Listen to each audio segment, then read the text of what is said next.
Majapahit merupakan kerajaan terbesar yang mencapai puncak kejayaannya pada masa pemerintahan Raja Hayam Wuruk 1350 hingga 1389 berkat peran penting Mahapatih Gajah Mada. Namun meski kuat dan memiliki wilayah kekuasaan yang luas, kerajaan ini tidak terhindar dari kemungkinan runtuh. Kepergian Gajah Mada pada tahun 1364 menggoyahkan kepemimpinan Hayam Wuruk. Keruntuhan Majapahit pun mulai terlihat. Setelah Hayam Wuruk mundur dari kepemimpinan, sistem pemerintahan di kerajaan Majapahit menjadi kacau dan muncul berbagai perselisihan baik di dalam maupun di luar istana. Tidak banyak yang tahu bahwa setelah serangan Demak ke Majapahit pada tahun 1478 Masehi atau 1400 Saka, yang dikenal dengan istilah Sirna Ilang Kertaning Bumi, kerajaan Majapahit yang megah itu sebenarnya tidak langsung lenyap. Majapahit masih eksis, namun secara politis berada di bawah kekuasaan Demak. Artinya, Majapahit hanya menjadi kerajaan boneka yang dipimpin oleh pejabat Demak dan harus tunduk pada kebijakan Demak. Menurut kronik Sampo Pokong, diketahui bahwa pejabat Demak yang ditunjuk oleh Raden Patah untuk memimpin Majapahit adalah Njo Laiwa. Dari namanya sudah jelas bahwa ia adalah seorang pejabat dari etnis Tionghoa dan juga seorang Muslim. Selama pemerintahan Raja Njo Laiwa, pusat kerajaan Majapahit dipindahkan dari Trowulan ke Daha, Kediri. Hal ini dilakukan untuk melumpuhkan sisa-sisa kekuatan Majapahit secara administratif. Meskipun Njo Laiwa memegang gelar raja, ia hanyalah raja boneka atau wakil dari Raja Demak, Raden Patah. Penunjukan Njo Laiwa oleh pemerintah Demak dilakukan dengan tergesa-gesa, tanpa mempertimbangkan faktor etnis dan budaya. Tidak sepenuhnya memahami masyarakat Majapahit, dan potensi pemberontakan Majapahit untuk kembali merdeka sangatlah besar.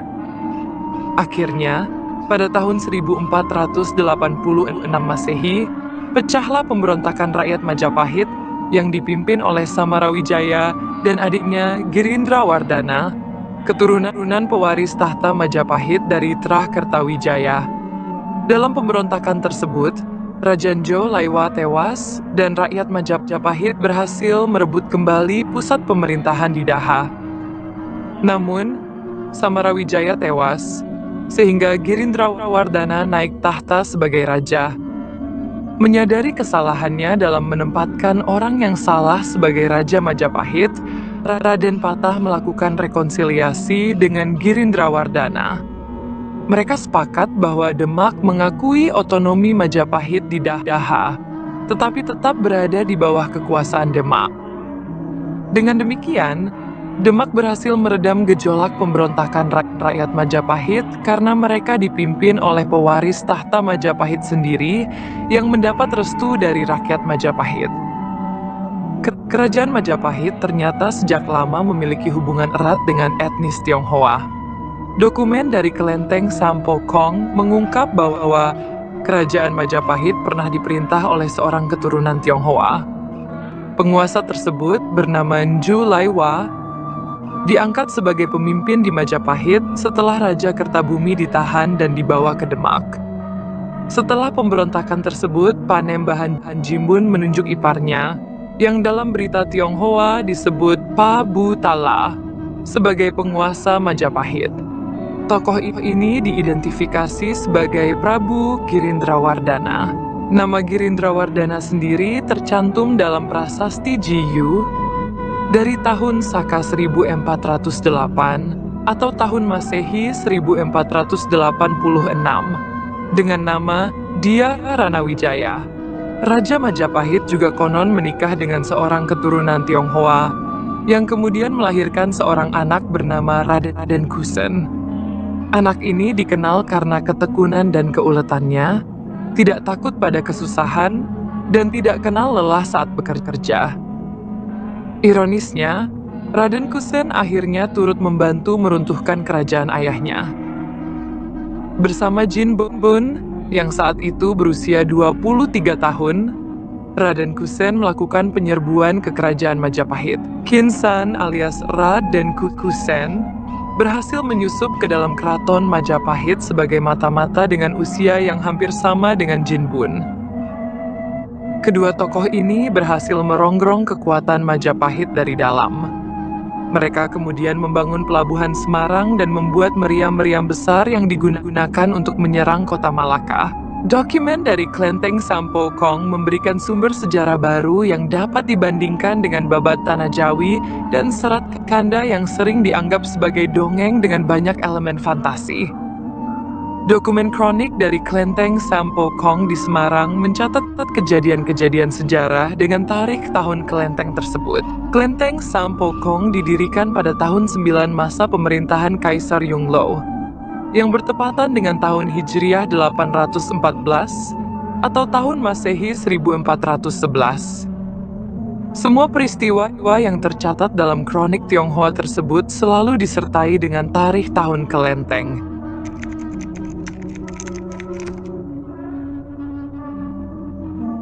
Keruntuhan Kerajaan Majapahit adalah salah satu peristiwa sejarah yang penuh dengan narasi dan perspektif yang berbeda. Banyak orang percaya bahwa Girindrawardhana adalah aktor utama di balik runtuhnya Majapahit, menggulingkan kekuasaan Prabu Kertabumi Brawijaya V. Narasi ini didukung oleh kekuasaan elit penguasa dengan motif ideologis yang kuat, terutama dari kalangan mayoritas Islam di Indonesia. Pandangan ini juga didukung oleh beberapa ilmuwan ternama seperti Krum dan H.J. de Graaf. Dokumen dari Kelenteng Sampokong mengungkapkan bahwa Nju Laiwa, seorang pejabat Tionghoa, pernah diangkat menjadi pemimpin Majapahit oleh Raden Patah setelah serangan Demak pada tahun 1478 Masehi. Meskipun demikian, Njo Laiwa hanya bertindak sebagai raja boneka di bawah kekuasaan Demak. Setelah kematian Gajah Mada, kepemimpinan Hayam Wuruk menjadi goyah dan keruntuhan Majapahit semakin terlihat. Sistem pemerintahan yang tidak teratur dan perselisihan internal serta eksternal turut berkontribusi pada melemahnya kerajaan. Pada tahun 1486 Masehi, terjadi pemberontakan yang dipimpin oleh Samarawijaya dan Girindrawardhana, yang berhasil merebut kembali pusat pemerintahan di Daha setelah kematian Nju Laiwa.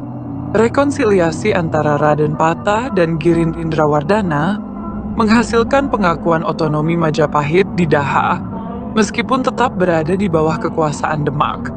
Narasi runtuhnya Majapahit tidak sepenuhnya kokoh, karena masih ada pandangan lain yang bertahan dan menjadi simbol perlawanan.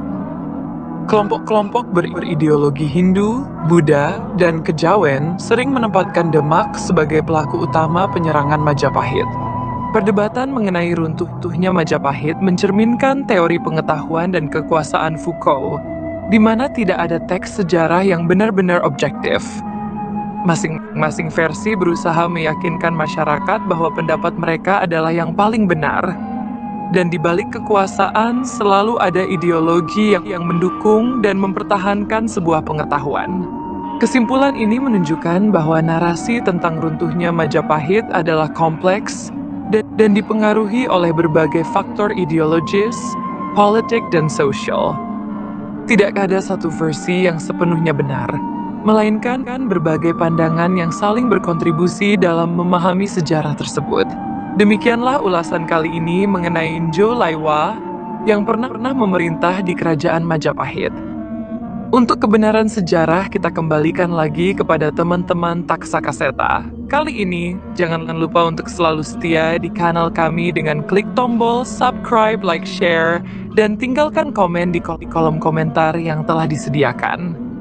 Sampai jumpa di video sejarah selanjutnya.